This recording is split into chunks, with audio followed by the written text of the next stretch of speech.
En primer lugar, pregunta el diputado don Aitor Esteban, del Grupo Vasco PNV. Buenos días, señor presidente. Si en la consulta de mañana, día 18, en Escocia triunfa el sí, ¿va su Gobierno a facilitar la integración escocesa en la Unión Europea? Gracias, señor diputado. Señor presidente. Muchas gracias. Está efectivamente muy bien formulada la pregunta porque es una evidencia, así se señalan los tratados de la Unión y han reiterado en numerosas ocasiones el presidente de la Comisión Europea, del Consejo y muchos líderes europeos, que si una parte de un Estado se separa, se convierte en un tercero respecto de la Unión Europea. Y desde entonces no se le aplica nada del acervo comunitario, ni la libre circulación de personas, capitales, mercancías, servicios, ni la moneda, Banco Central Europeo, ni las ayudas agrícolas, etcétera, etcétera. Esa región puede efectivamente solicitar su ingreso en la Unión Europea si actúa de acuerdo con la legalidad y una vez lo pide se abre un proceso que puede durar años. En el caso de España duró 8 años, en el caso de Croacia, el último que entró, pues muchos más. Ese proceso requiere el acuerdo unánime de los 28 Estados que forman la Unión Europea. Yo no voy a entrar en lo que pueda pasar mañana en Escocia, pero sí le diré que he hablado con los representantes de esos 28 Estados y que entusiasmo por estos procesos ninguno, porque se entiende, y yo también lo entiendo, son malos para la región de que se trate, para el Estado, para el conjunto de la Unión Europea, afectan a la riqueza, al empleo y al bienestar de todos los ciudadanos y a la propia esencia de la Unión Europea. Por tanto, facilidades para quienes se integren en este tipo de procesos, me temo que muy pocas por parte de los 28 Estados de la Unión Europea. Muchas gracias.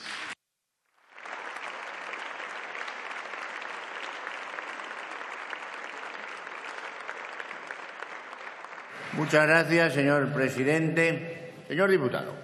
Sí, yo, sin embargo, señor presidente, creo que lo primero es de rigor felicitar al primer ministro Cameron y también a otros líderes como el señor Craig y el señor Miliband por el ejercicio democrático que están haciendo, por su capacidad para dar la voz a los ciudadanos y también creo que es de rigor felicitar a la reina Isabel II por su neutralidad en todo este proceso.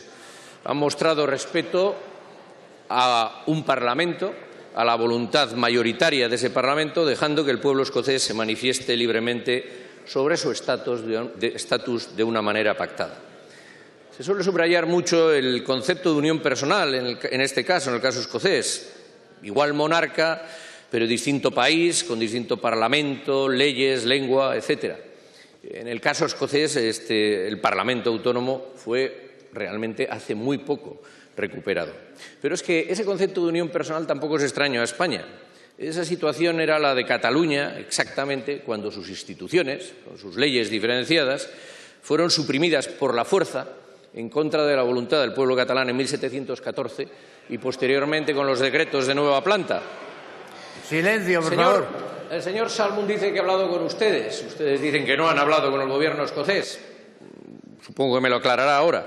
Pero, desde luego, lo que no me parece de recibo es echar de la Unión Europea a ciudadanos que ya son parte de la misma, que son ciudadanos de la Unión Europea, más allá de ser ciudadanos de su país, ciudadanos de la Unión Europea.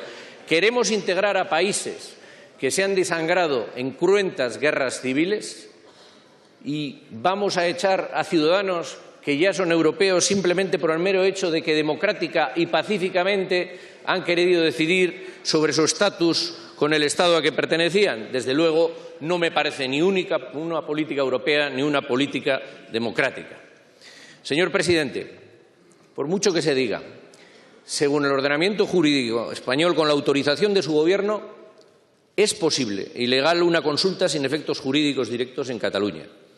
Sea un demócrata, actúe como un unionista británico.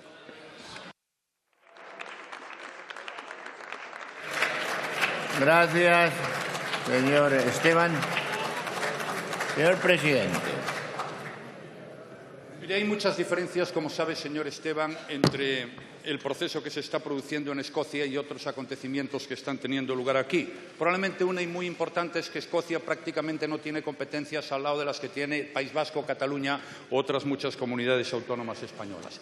Pero vamos al fondo del asunto, que es lo que usted me ha planteado. Todo el mundo en Europa cree que estos procesos son enormemente negativos. Crean problemas muy importantes en ámbitos como, por ejemplo, la moneda, la deuda pública, el pago de las pensiones. Producen recesión económica y pobreza para todos. Y creo que eso es bueno que se ponga en conocimiento del conjunto de los ciudadanos. Pero hay un argumento que es más importante si cabe. Estos procesos son un torpedo en la línea de flotación del espíritu europeo, porque Europa se ha hecho para integrar Estados y no para fragmentar Estados. Y ese es el signo de los tiempos, la integración y no la separación. Y lo que necesitamos hoy es países y uniones fuertes para plantear y plantar cara a los retos globales que en estos momentos se están produciendo en todo el mundo. Por eso va a ser muy difícil que se admita esa posibilidad que usted me ha planteado en su pregunta, señor aquí presidente. y en cualquier lugar. Gracias, señor presidente.